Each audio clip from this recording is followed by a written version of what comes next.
چې کله شپېلۍ پوکه حل شوله فکانت سرابا دا به پړق د شګي شي دا هر څه به والوز دا ټایل به لاړ شي او ماربل به لاړ شي کمه ځمکه به پکار شي که ستا سل جریبه ځمکه د خدا به والوزي فکانت سرابا پړق د شګي به شي بس ختم چې د چا په ځمکه کې جومات جوړ شوی دی مسجد بختور دی هغه خلق چې ځمکو کې مدارس او مساجد آباد او ځمکو کې څه حسي جوماتونو له ورکړي دي چې څنګه د قیامت شپېلۍ پوکه حل شي نو دقه د جومات ته ځمکه به بیت الله ځان ته راکاږي دا به نه پکانت سرابه دا به نه پړق د شګې کېږي دا به بیت الله ځان ته راکاږي په تمامي دنیا کې چې څومره جوماتونه دي د دې ټولو د ځمکې به بیت الله ځان ته راکاږي او دقه ځمکه به دې سړي له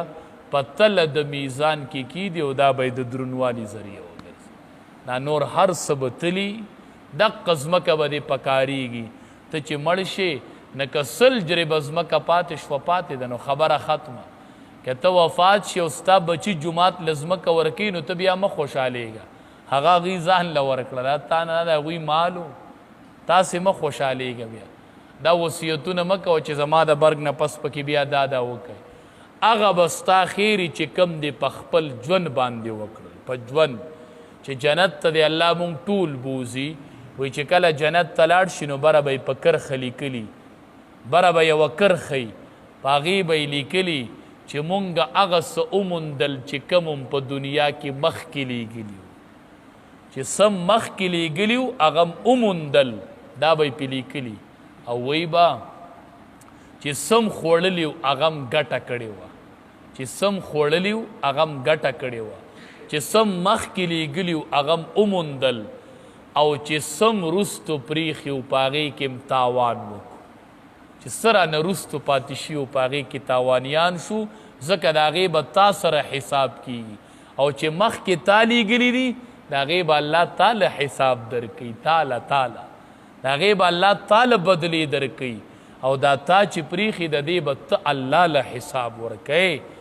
نو په ژوند باندې کوشش کوئ د صدقې جاریې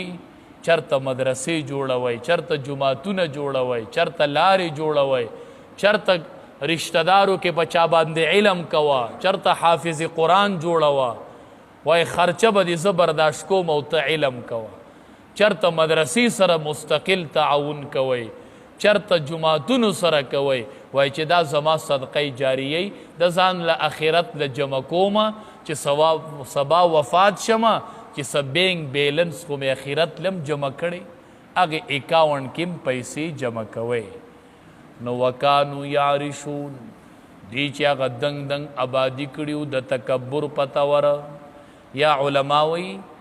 چې د دې نه مراد هغه د انګورو هغه باغونه و چې هغه